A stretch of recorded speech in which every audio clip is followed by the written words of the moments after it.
কোটা আন্দোলন নিয়ে যারা হতাহত ঘটনায় যারা নিহত হয়েছেন তাদের জন্য একটি শোক প্রস্তাব গ্রহণ করেছেন। সেই শোক প্রস্তাবটা আনুষ্ঠানিকভাবে নেওয়া হয়েছে। আর দ্বিতীয় যেটা করা হয়েছে সেটা আগামীকাল দেশব্যাপী শোক পালন করা হবে এবং যেসব আইন প্রয়োজন নাই সেই সব আইন আমরা রিপিল করে ফেলি। তো সেটি 2000 সালের পর পরবর্তী সময় উনি 2015 সালে আবার সেই সিদ্ধান্ত দিয়েছিলেন, একটা ক্যাবিনেটের সিদ্ধান্ত দিয়েছিলেন। এমনকি এই 2024 সালের তার দ্বিতীয় সভায় এইরকম একটা নির্দেশনা দিয়েছেন এবং নির্দেশনটা পাওয়ার পরে আসলে আমরা এইবারের পর আমরা খুব সিরিয়াসলি এটা নিয়ে এনগেজ হই।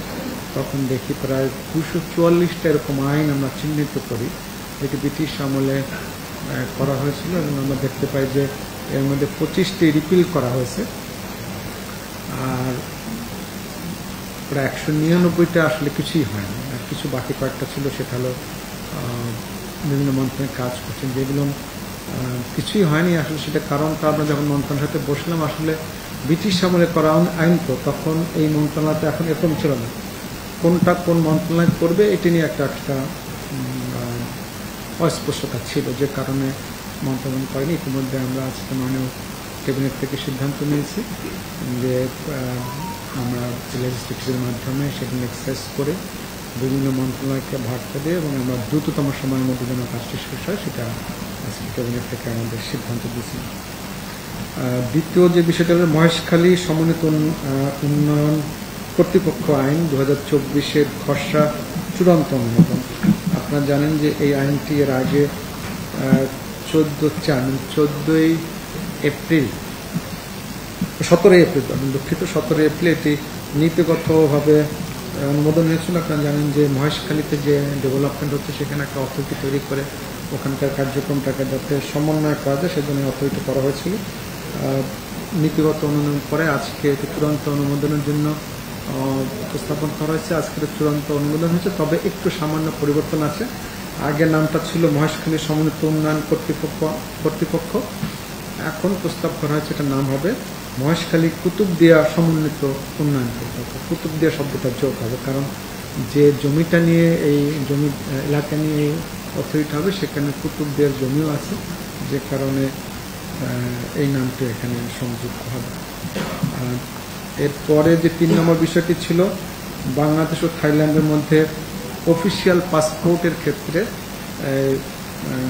যেটাকে আমরা ভিসা এক্সেমশন যেটা বলি, যে ভিসা ছাড়াও তারা 30 দিন ওখানে যে অন অ্যারাইভাল ভিসা নিতে পারবেন, সেটি এটা চুক্তি আপনার জানেন আগে 29টা দেশের সাথে ছিল, এটা আমাদের 30টা দেশ। ভারতের সাথে আমাদের একটা বিমান এটা 4 নম্বর কথা বলছি। ভারতের সাথে আমাদের বিমান চলাচলের একটি দ্বিপাক্ষিক চুক্তি ছিল, সেটি 1978 সালে করা। তো এখন 2 দেশ সম্মত হয়েছে যে 78 এখন ইতিমধ্যে ইন্টারন্যাশনাল সিভিল এভিয়েশন অর্গানাইজেশন বা আইকাও যেটা বলি, তারা নতুন একটা ফরম্যাট তৈরি করেছে চুক্তির জন্য। সেই ফরম্যাট অনুযায়ী 2 দেশ চুক্তি স্বাক্ষরের জন্য সম্মত হয়েছে এবং সেইটাই জাস্ট মানে টার্মস অ্যান্ড কন্ডিশন একই আছে, 5th ফ্রিডম সহ আর কি, যেটা আগেও ছিল সেই ফ্রিডম সহ এখন এই চুক্তিটা নতুন ফরম্যাটে শুধু জন্য অনুমোদন চাওয়া হয়েছে, মন্ত্রিসভা সেটা অনুমোদন করেছে। আর এরপরে বাংলাদেশ ও বিমান চলাচল, বেসামরিক বিমান চলাচল চুক্তি, এখন আগে যেভাবে চুক্তি চল একই, কোনো চেঞ্জ নাই, কিন্তু এখনো চুক্তিটা নতুন ইন্টারন্যাশনাল যে ফরম্যাট করে সেই ফরম্যাট, আগে এই ফরম্যাটটা ছিল না, যখন 78 সালে করা হয়েছিল তখন এই ফরম্যাটটা ছিল না, আপডেট করা হয়েছে। হ্যাঁ, খুব ভালো শব্দ, আপডেটের নতুন ফরম্যাটে করা হয়েছে।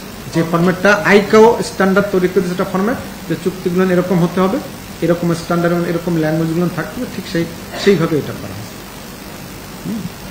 আচ্ছা, বাংলাদেশ ও কাতারের মধ্যে একটা লিগ্যাল ফিল্ড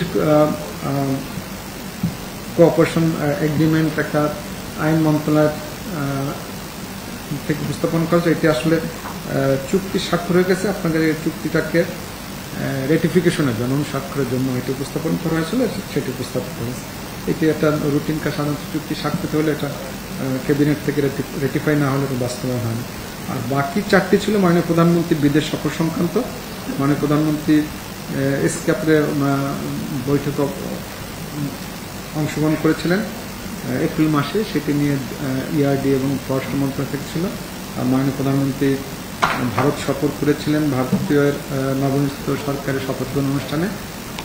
আর ভারতের মাননীয় প্রধানমন্ত্রী শ্রী নরেন্দ্র মোদী আমন্ত্রণ নিয়ে আবার 21 থেকে 22 জুন সফর করেছেন। এই দুটো সম্পর্কের মন্ত্রিসভাকে অবহিত করার জন্য দুটি সামারি ছিল, সেই সামারি দুটো উপস্থাপন করেছে। আর বিবিধ আকারে যে বিষয়টি আলোচনা হয়েছিল সেটি আলোচনা সবার শুরুতেই হয়েছিল। সেখানে মূলত আপনারা জানেন যে আমাদের কোটা বিরোধী আন্দোলনের নিয়ে যে পরিস্থিতির সৃষ্টি হয়েছে, সেখানে স্বরাষ্ট্রমন্ত্রী মহোদয় তরফ থেকে একটি প্রতিবেদন উপস্থাপন করা হয়েছিল এবং সেখানে অন্যান্য মন্ত্রীগণ তাদের তরফ থেকে বিস্তারিত তথ্য উপস্থাপন করেছেন এবং সেখানে সেসব তথ্য পর্যালোচনা করে আলোচনা করে মন্ত্রিসভা দুটি সিদ্ধান্ত গ্রহণ করেছে। একটি হলো ওই দিনের ঘটনায় যারা নিহত হয়েছেন, ওই কোটা আন্দোলন নিয়ে যারা হতাহত ঘটনায় যারা নিহত হয়েছেন তাদের জন্য একটি শোক প্রস্তাব গ্রহণ করেছেন।